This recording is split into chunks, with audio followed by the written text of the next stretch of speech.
Bueno, es una satisfacción recibir al señor Gonzalo Galdos, que es miembro del Consejo Directivo del Instituto Peruano IPAE, de Acción Empresarial. Tengo entendido que es un ingeniero, doctor en ingeniería, pero es presentado como consultor, como empresario y como educador. Yo recuerdo que usted presidió la última CADE Educación Presencial el año 19. Yo quisiera que nos explique, por favor, por qué IPAE, por qué los empresarios agrupados en IPAE se interesan en la educación y se pronuncian, como lo han hecho con tanta energía en estos días, sobre la reforma educativa y particularmente universitaria en nuestro país. Gracias, Fernando.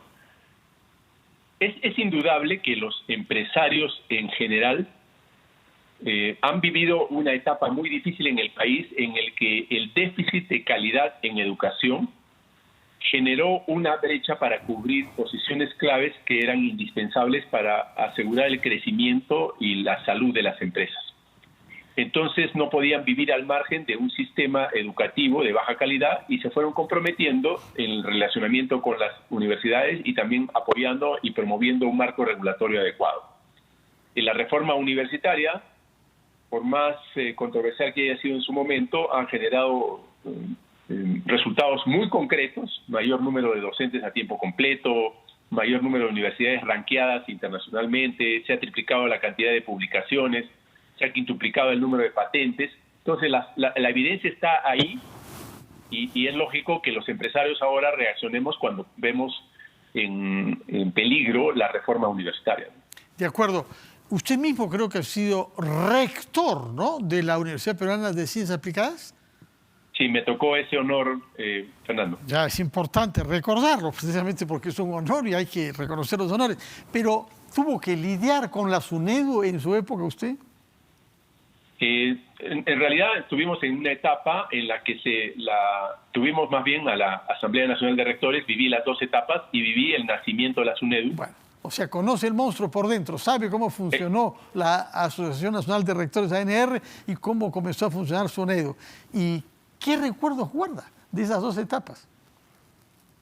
Básicamente una etapa en la Asamblea Nacional de Rectores sin horizonte claro para la mejora de la calidad de la educación y con una brecha muy grande de heterogeneidad entre las universidades que generaba que muchos estudiantes no tuvieran la más mínima posibilidad de lograr un empleo después de egresar de esas universidades.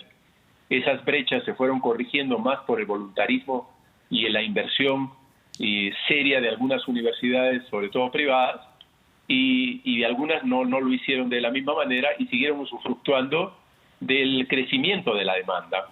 Y entonces hoy en día esas diferencias han generado dos grupos de universidades: las licenciadas y las que no han alcanzado el licenciamiento, y creo que eso es una división meridiana de las que se comprometieron con el futuro del país. De acuerdo. Para las personas que no están enterados, que no tienen hijos en edad universitaria eventualmente, ¿cuáles son esos criterios mínimos que había que satisfacer para obtener el licenciamiento de la SUNEDU? Usted como rector y usted como autoridad ahora en IPAE, ¿qué es lo que siente que hay que exigir a una universidad, cualquiera sea su estatuto, pública, privada, de lucro o no, para que los estudiantes no sean estafados, pagando un dinero mensualmente sin obtener un título que los ayude a conseguir trabajo más tarde? Sí, yo haría quizá un pequeño matiz, Fernando, sí, en torno a este concepto de los padres estafados o los alumnos estafados, porque yo creo que los alumnos van a una universidad cuya pensión pueden pagar. Sí. No tienen posibilidades de pagar una pensión mayor y por tanto son conscientes que por ese valor de pensión no van a conseguir un modelo educativo adecuado, pero sin embargo muchas veces la crisis de las universidades públicas generó que las universidades privadas, aunque tuvieran pensiones bajas y una calidad mediana, fueran incluso mejor que algunas universidades públicas que habían caído en el abandono y en la crisis que vino después del gobierno militar. Entonces, esto ha sido un problema de conexión entre oferta y demanda que se intentó solucionar con las universidades privadas. Pero los requisitos fundamentales son, para empezar, una infraestructura adecuada, que puede ser física y también hoy en día tecnológica, que permita llegar con una educación en línea también, con una educación no presencial.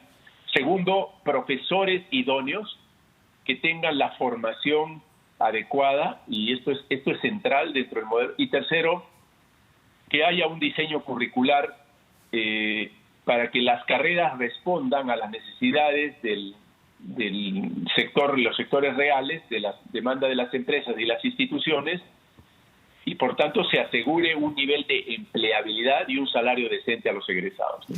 Ahora, hay un comunicado publicado por IPAE a propósito de esto que tiene un vigor y una convicción en la reforma universitaria que sorprende que no la tenga el Ministerio de Educación, que respecto de ustedes ha sido mucho más pusilánime, mucho más ambiguo, ¿no? Ustedes parecen directamente estar comprometidos con la formación de los profesionales del Perú. Eso es lo que reclaman, que las condiciones mínimas no se negocien, son exigencias para licenciarse. No se cumplen, pues no se licencian las universidades. Me parece que eso es el sentido del comunicado que han publicado, ¿no? Así es. Quizá lo único que por mi parte y a título propio agregaría es que progresivamente se tiene que exigir que las universidades públicas también cumplan estos requisitos básicos, porque quizá uno de los elementos de excusa que están exhibiendo algunas universidades no licenciadas es el hecho de que a las universidades públicas se les ha dado un poco más de plazo, así ha sido más contemplativo con ellos, ¿no? Ustedes y también por razones presupuestales. Exhortan de una manera muy explícita a no retroceder. Hay también 17 rectores que han publicado un comunicado esta mañana, encabezados por la Católica, el Pacífico, la Cayetano Heredia y la de Lima, de no retroceder hacia formas previas, es decir, a la ANP que usted ha comentado, la Asociación Nacional de Rectores. Pero ustedes dicen que no se debe poner en riesgo el rol técnico y autónomo de la SUNEDU. Explíquenos, por favor, por qué defiende usted eso en momentos en que hemos escuchado a algunos rectores, como la de la San Marcos, sostener que la SUNEDU no era autónoma. Explíquenos su punto de vista. La conformación del Consejo Directivo de la SUNEDU podría sentirse que puede tener un sesgo porque el ministerio tiene una injerencia en el nombramiento de algunos de los integrantes del Consejo Directivo. Sin embargo, efectivamente alguien tiene que elegir a los integrantes de un organismo regulador, ¿no? Lo que no puede suceder es que los regulados al mismo tiempo participen en la gestión del regulador, que eso es abiertamente un conflicto de interés, y eso es algo que sucedía en la Asamblea Nacional de Rectores, porque los propios, digamos, el organismo coordinador que era la Asamblea Nacional de Rectores estaba formado por los rectores, y entonces había un abierto conflicto que podría convertirse no solamente en ético, sino en real a la hora de ejecutar o regular. Entonces, estos cambios que se están proponiendo no son cambios que pudiéramos decir que se apoyan en una búsqueda de la autonomía del regulador, sino yo creo que son cambios que pretenden nuevamente introducir el concepto de que los regulados sean parte del organismo regulador, y eso sí es un retroceso flagrante que creemos nosotros en cuanto a la reforma educativa, porque si no hubiera sido por la creación de la SUNEDU, y quiero decir esto ya a título personal, por favor, sí, que la SUNEDU no es una institución perfecta, tiene los problemas como todas las instituciones nuevas y humanas.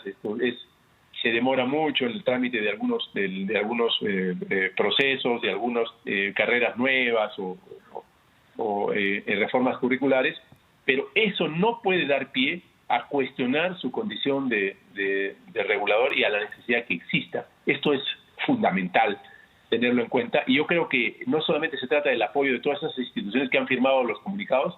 Yo creo, Fernando, que la gran mayoría de instituciones educativas serias considera que lo que se está planteando es en efecto un retroceso a la reforma educativa que nos costó tanto implantar y cuyos frutos ya estamos empezando a cosechar. Señor Galdos, muchas gracias por su tiempo. Yo retengo sobre todo de lo que nos ha dicho esa confianza de empresarios como usted organizados en IPAE con su Comité Estratégico de Educación, en que las ilusiones de los jóvenes que quieren estudiar para luego trabajar y dar expresión a su talento y a su energía no se vea decepcionada por trampas que se les hagan. Usted no quiere que se use la expresión estar estafados, quizá no, pero sí estar a la altura de esa ilusión, ¿no? Porque los jóvenes quieren tener una vida plena, una vida de satisfacciones, y eso supone ser creativo en el trabajo. Usted lo sabe mejor que yo, me parece, ¿no? Sí, no hay duda que la empleabilidad y el salario de ingreso son dos indicadores claros de si vamos a finalmente mejorar como sistema educativo, porque estaríamos conectando adecuadamente la oferta y la oferta profesional con la demanda de las empresas y las instituciones. Ojalá que su palabra sea escuchada, que los congresistas reflexionen y que sepan por lo menos qué cosas están haciendo y qué responsabilidad tienen, no ante intereses particulares, sino ante el futuro de nuestro país, como dice en el comunicado de los 16 rectores de esta mañana. Muchas gracias por su presencia en Las Cosas Como Son de RPP. Muy buenas noches. Solo me queda darle la palabra a nuestra compañera Joana, para que nos diga cuáles son las claves del día. Buenas noches, Joana. ¿Qué tal, Fernando? Buenas noches. Hoy en las claves del día vamos a tener las reacciones que se han dado tras este pedido de moción de censura contra la presidenta del Congreso de la República, María del Carmen Alba, a raíz de esta reunión de la presidenta con diputados españoles. También, y hay que prestarle mucha atención a lo siguiente, más de 5.000 menores se encuentran en la Villa Panamericana, internados como consecuencia de COVID-19. Los detalles de qué es lo que está sucediendo también en este aspecto y la liberación de Edwin Oviedo, ex presidente de la Federación Peruana de Fútbol, que estuvo más de 1 año y medio con arresto domiciliario. Muchas gracias, Joana Castro, por explicarnos las claves del día. Quedamos ligados contigo durante 1 hora, entonces, para el desarrollo de estas claves. Gracias por su sintonía. Muy buenas noches. Tenemos una cita mañana a las 7 de la noche a una nueva versión de Las Cosas Como Son. Muy buenas noches.